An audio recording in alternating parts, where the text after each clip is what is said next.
Hey, hey, drop two. Let's do it. We have our vocal chops. It's going to be super, super easy. We're going to do the exact same thing that we had from drop one. So grab all of your information. That means the high chop, the low chop. Paste it over here. Make sure it's on the same track.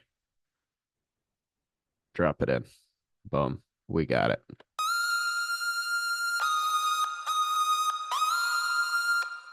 Right on. And chords. You guessed it. Grab it from drop one. We're going to use the same silenced sections. Drop it in here. This is a good point right here. When this asks you to copy automation data, I usually say don't copy unless I very specifically wanted to. Otherwise, because we have some automations going on in here, I'm going to check it manually, make sure everything's right. If I hit copy, sometimes it messes things up. So I'm going to hit don't copy.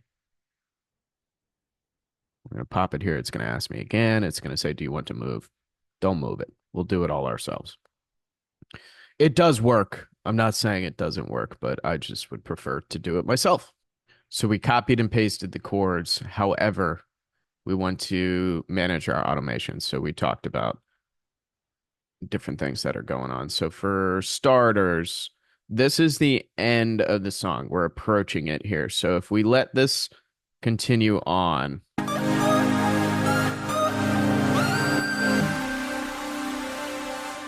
and we'll work with the trail and everything, but I want this to kind of do an EQ fade out like we had in the initial drop. Only this time we're going to take it much further down. So we brought it down a bar prior to the cooldown and drop one to 2750.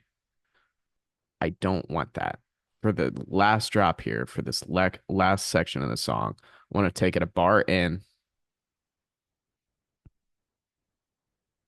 I'm going to bring this up for a second. And I want to take it from 20,000 from bar 80 and bring it down to 740 at bar 81. Now, again, what is 740? It's just what I thought sounded good.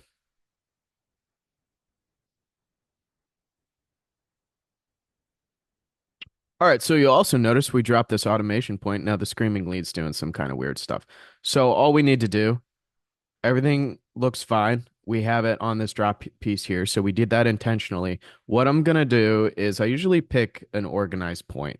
So let's say the screaming lead is due for the drop again. We don't hear it until we get back there. So what I'm going to do is I'm going to bring this down to 2750. This is just really honestly to make the project look pretty. Like we knew what was happening, like we know what we're doing. So we'll take it right on this bar 73. We'll bring it up to 20,000. So in this way, we have a nice it looks like we knew exactly what we wanted. We know what we're doing, so we're not just letting the automation kind of figure it out and doing weird points. So just organization. So bringing it down from 20,000 to 2750. By the time we get back to drop two in the second half, we want this back up to 20,000. So, and then again, we have our bar 80 to 81 automation. So 20,000 to 740. So with our heavy synth, I want to do the exact same automation. So we're going to let this fade out too. So let's snap a point to 80. Let's snap a point to 81. Bring it down to 740.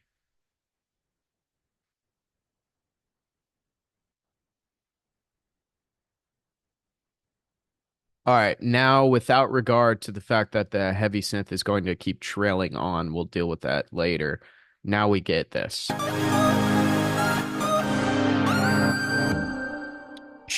Close it up.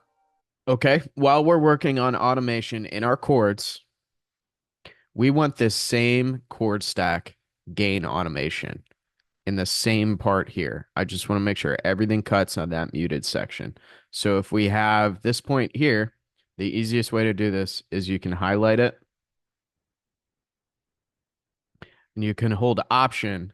You can click and drag this out. Sometimes I have issues with this. It'll do that. If I click on the beginning set point, sometimes it works better. So there it is. So this will snap to wherever we want it. So if we have this copied, we can snap this right here. So 72.3 is where you're going to snap this in. So if I got rid of this right here and I hit the semicolon when this is on 72.3, it's right back. And you guessed it, for the base, same thing. Let's copy and paste. Let's drop it right in here. Let's check automations on the stack. So same objective here. Same as the chord stack. This automation, this gain automation, let's make sure we get this in the same place here. If you guys copied and pasted, did exactly what I did with the muted regions, then you should see these two muted regions. So we have 2 clicks in, and we want that gain automation. Make it look like this. If you need to redo it, talked about the marquee tool, you can highlight that section, click, and you're good to go. And the drop wouldn't be complete without our drums. So let's grab these guys. We're going to zoom in on drop 1 and just grab everything within this section here. So the way to do this, we can highlight it. You can be kind of loose with it. And then when you zoom in, if you grab some stuff you don't want, you can hold shift, highlight that stuff. It'll go away. So we can go over here. We don't want this first kick, at least for this section yet. We'll get to all of it, and so now we have all of our drop drums highlighted. Let's put them where they're supposed to go.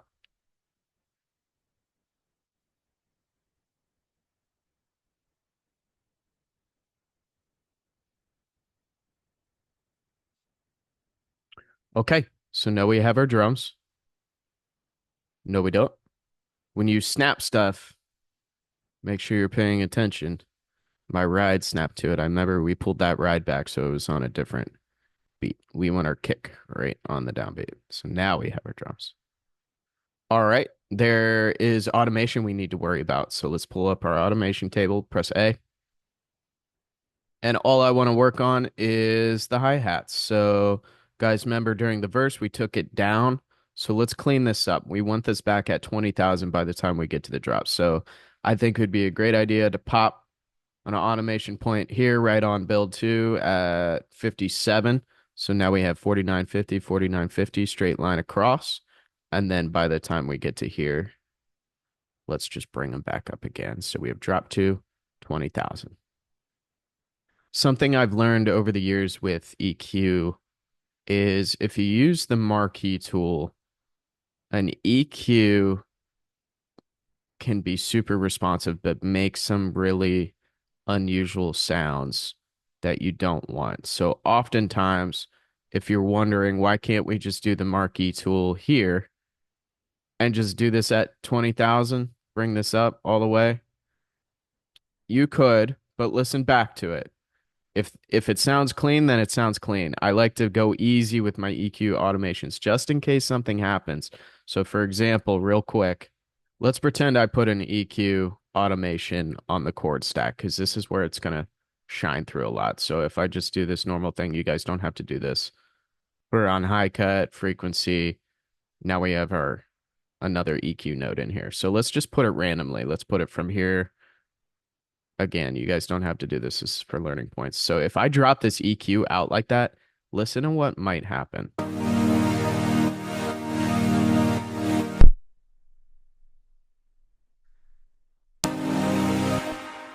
That's what's going to happen. So you need to be careful with your EQ automations. There's probably other ways to do this, but just a quick tip. All right, so we have our drums squared away. And then you guys remember we did this little drum fill way early on. If it's right here from 72.5 to 73.5, then you guys have it placed correctly. Listen to what this does for us.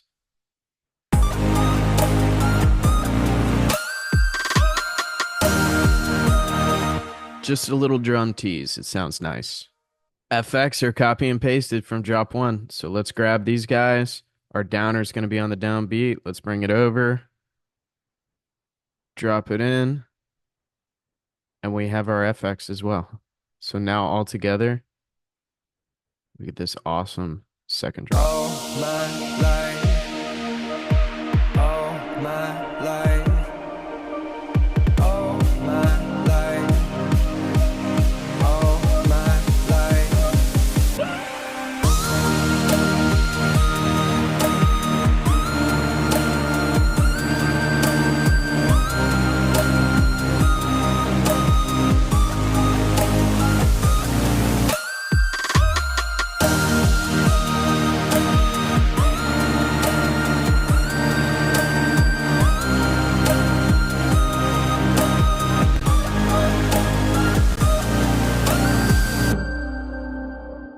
we'll get into the outro in the next video. We'll wrap this thing up.